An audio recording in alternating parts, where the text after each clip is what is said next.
এত বড় মোড়ল যে আমরা ৬০ বছরের বুড়োর হাতে মাদ্রাসা মসজিদের বড় বড় খাতা তুলে দিয়েছি, দিয়ে বলছি তুমি সেক্রেটারি হও মাদ্রাসার আর মসজিদের নিয়ে, তুমি চালাও দায়িত্ব নিয়ে।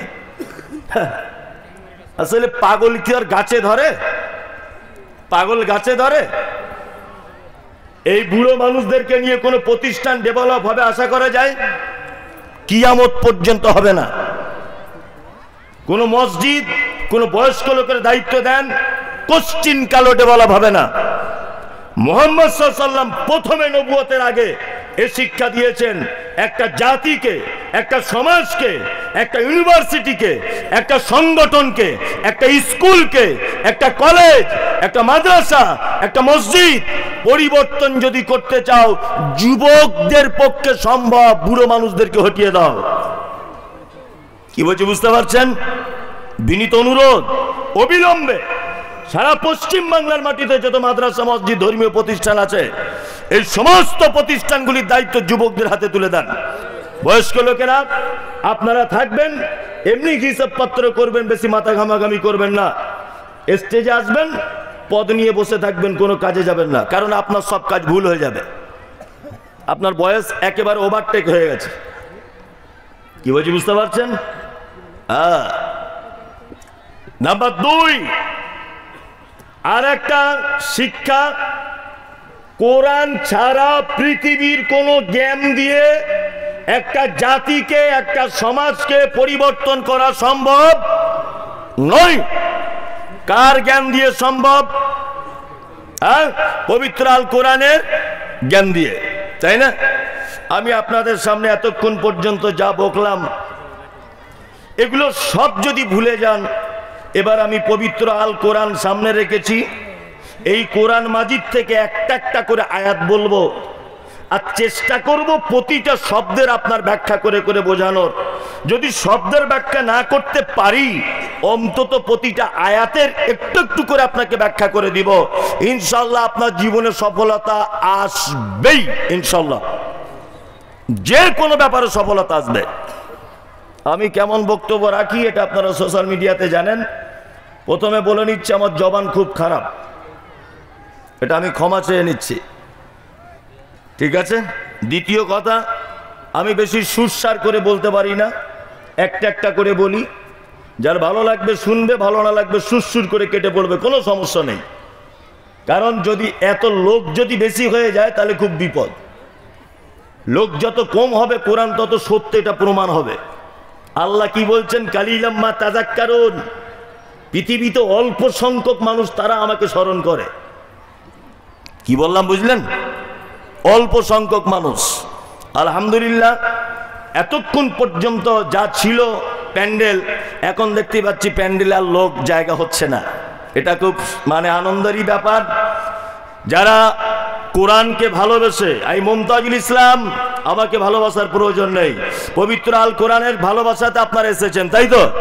ইনশাল্লাহ তাহলে একটা একটা করে বলবো, মেনে নেবো ইনশাল্লাহ, ইনশাল্লাহ, ইনশাল্লাহ।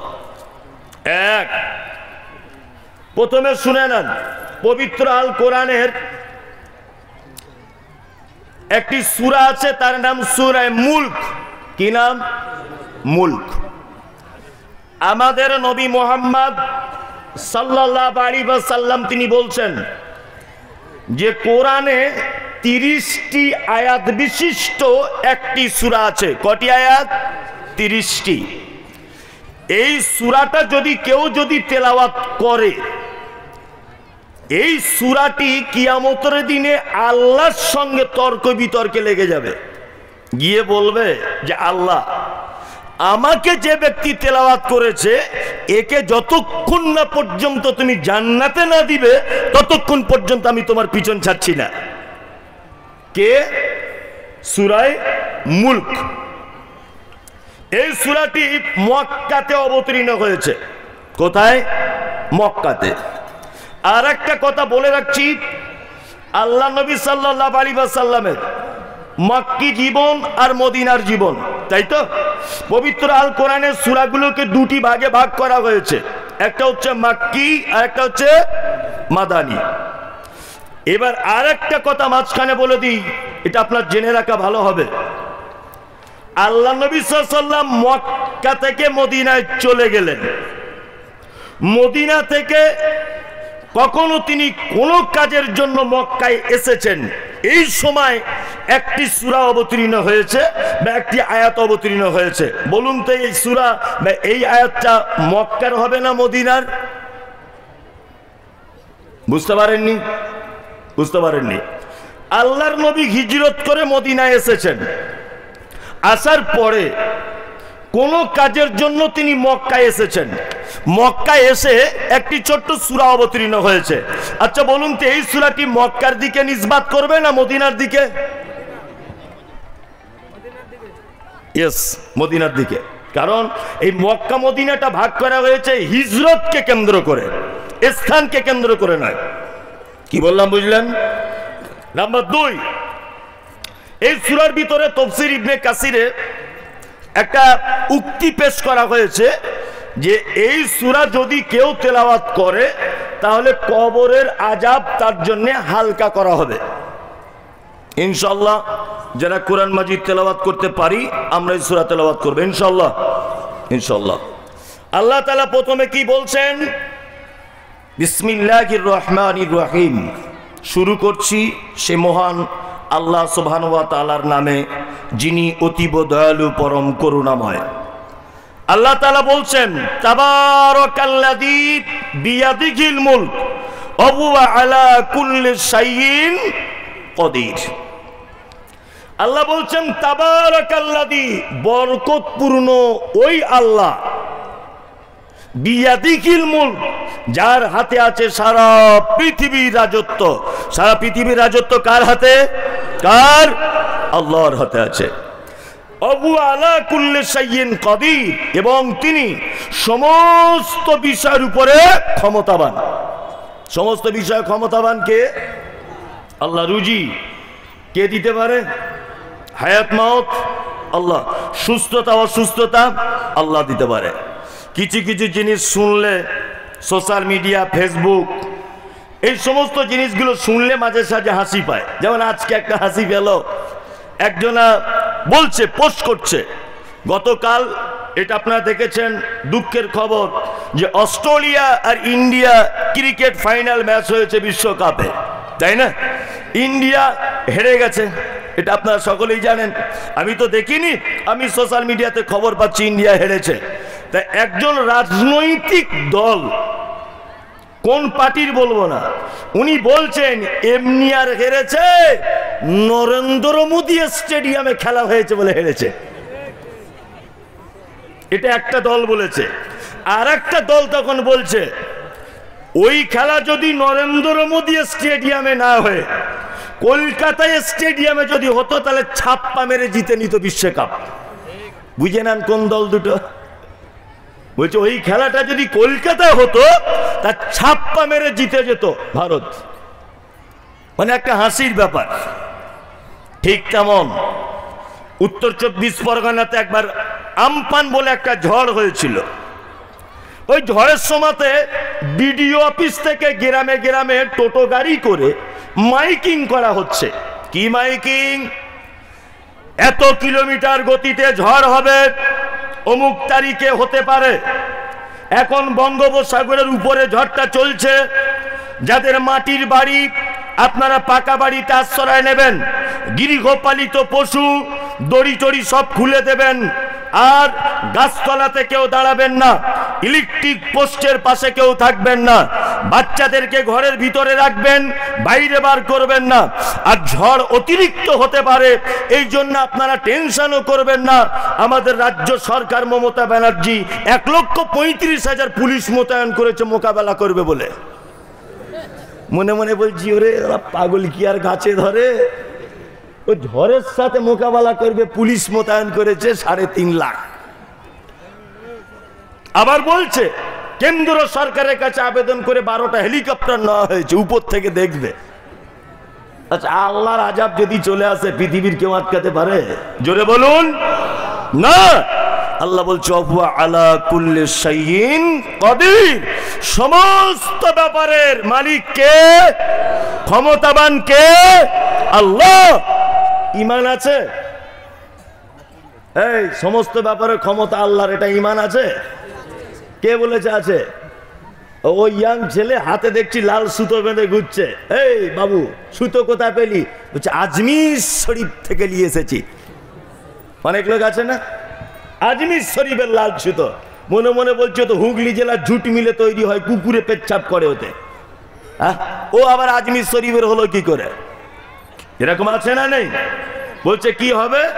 তা বলছে না, এতে অনেক রোগ টোগ ভালো হয়ে যায়, অল্প বয়সে মেয়ে পছন্দ করে বিয়ে হয়, নানান রকমের ব্যাপার। কি বললাম বুঝলেন না? আচ্ছা বলুন তো, ও তো সামান্য সুতো পাট দিয়ে তৈরি করা হয়, ও কোনো কল্যাণ বা অকল্যাণ কিছু আনতে পারে? পারে? পারে না। কল্যাণ অকল্যাণের মালিক কে? আল্লাহ। আল্লাহ আল্লাহ সমস্ত ব্যাপারের ক্ষমতাবান আল্লাহ। আল্লাহ বলছে ওয়া আলা কুল্লি শাইইন কদির। চলুন তারপরে আর পরের আয়াতটায় যাই। আল্লাহ তাআলা বলছেন আল্লাযী খলাকাল মাউতা, আমি সৃষ্টি করেছি মওত, ওয়াল হায়াতা এবং জীবন। কেন সৃষ্টি করেছি? লিয়াবলুয়াকুম আইয়ুকুম আহসানু আমালা, যাতে করে তোমাদেরকে পরীক্ষা করা হবে যে তোমাদের ভিতরে উত্তম আমল কে করে এসেছো। এইটার কারণে হায়াত আর মওতকে তৈরি করা হয়েছে। আচ্ছা বলুন, আগে মানুষ মরে না আগে মানুষ জিন্দা হয়? কোনটা? এই আপনি পান খাচ্ছেন কেন? ছি ছি ছি ছি ছি। এই আগে মরণ না আগে জীবন? বলছে আগে মরণ। মানে যে যেটা বোঝে আর কি, বুঝলেন তো? যে যেটা বোঝে। ওই একটা মাস্টার কালো একটা বোর্ডে ছাত্রদেরকে অঙ্ক শেখাচ্ছে, অঙ্ক। তা বলছে গোপাল শোন। কি হলো স্যার? বলছে তুই বল 2 আর 2 কত হয় যোগ করলে? তো বলছে 2 আর 2 স্যার 4 হয়। এই শেফালি তুই এখানে, তুই বল 2 আর 2 কত হয়? বলছে স্যার 4 হয়। এই রতন তুই এখানে, 5 আর 3 কত হয় বলতো? বলছে স্যার 8 হয়। তো বলছে ভালো। মাস্টার তখন টিফিনের ঘন্টা পড়ে যাওয়ার আগে বলছে তাহলে যোগ অঙ্ক তোমরা সবাই শিখে গেলে তো? বলছে স্যার একদম। বলছে তাহলে আজকে একটা বিয়োগ অঙ্ক শিখিয়ে দিচ্ছি, কালকে করে আনবে বাড়ি থেকে। বলছে স্যার ঠিক আছে। স্যার একটা বিয়োগ অঙ্ক খুব বুঝিয়ে বুঝিয়ে ব্ল্যাকবোর্ডে শেখাচ্ছে। ঘন্টা পড়েছে, তখন স্যার বলছে যে এই অঙ্কটা মাথায় ঢুকলো তো? তখন পিছন দিক দিয়ে একটা ছেলে বলছে স্যার সব ঢুকেছে, লেজটা বাকি আছে। মাস্টার বলছে সব ঢুকেছে, লেজ বাকি আছে মানে? এই এখানে তুই এখানে এসেছে।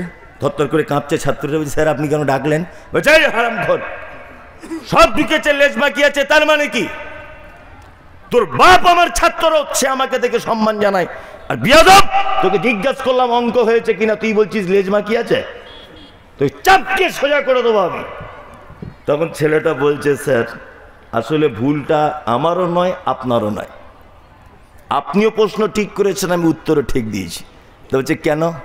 বলছে আপনি যখন বলছিলেন মাথায় ঢুকলো তো, আমি জানলা দিয়ে দেখছিলাম একটা তাল গাছে টিয়া পাখি বাসা করেছে। বাসা দেখবেন তাল গাছে, নারকেল গাছে ফুটো করে বাসা, টিয়া পাখি দেখেছেন? হ্যাঁ। বলছে তখন আমি আপনার অঙ্ক না দেখে ওই দিকটায় তাকিয়েছিলাম যে পাখিটা এসে বসলো, বাসায় ঢুকবে, ও মাথাটা ঢুকেছে, তখন লেজটা সম্পূর্ণ ঢোকেনি। ওই জন্য আমি স্যার তাড়াহুড়ো করে বলে দিয়েছি মাথা ঢুকেছে, লেজ বাকি আছে। তা আমারও একেবারে বিশেষ কিছু ভুল নাই। আসলে আমরা আলেম ওলামারা বক্তব্য ঠিক দিয়েছি, আমরা শুনতে মিস করেছি। প্রত্যেক আলেম ওলামা কিন্তু এটা বলেছে আগে মৃত্যু তারপর জীবন। আসলে আমরা মরণটা যে কাকে বলে এটাই বুঝিনি। মরণ মানে কি? মরণের বাংলা অর্থ হচ্ছে অনস্তিত্ব, যার কোনো অস্তিত্ব ছিল না। আমি মমতাজুল ইসলাম। আচ্ছা বলুন, আমার মায়ের বিয়ে হওয়ার আগে আমি মমতাজুল ইসলাম, আমার কোনো অস্তিত্ব ছিল? ছিল? ছিল না। আমার আব্বা মায়ের বিয়ে হয়েছে, আমার আব্বা মায়ের মিলন ঘটেছে, তাই না?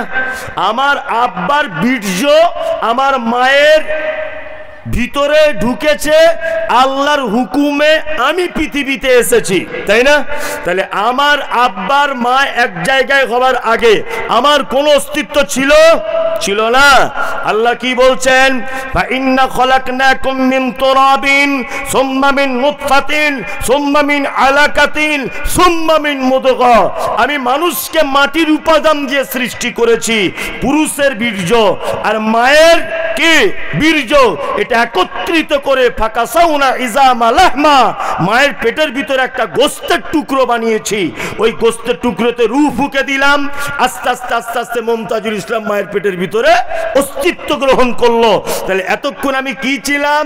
অনস্তিত্ব, কোন অস্তিত্ব ছিল না। আল্লাহ কি বলছেন? আল্লাহ বলছেন কাইফা তাকফুরুনা বিল্লাহি ওয়া কুনতুম আমওয়াতান ফাআহিয়াকুম সুম্মা ইউমীতুকুম সুম্মা ইহয়ীকুম সুম্মা ইলাইহি তুরজাউন। আল্লাহ বলছে তোমরা আমাকে কেমন করে অস্বীকার করো? তোমরা তো মৃত্যু ছিলে, মানে অনস্তিত্ব ছিলে। আমি তোমাদেরকে অস্তিত্বে এনেছি, আবার তোমাদেরকে এমন একটা জায়গা টানবো যে তোমার কোনো অস্তিত্ব খুঁজে পাওয়া যাবে না।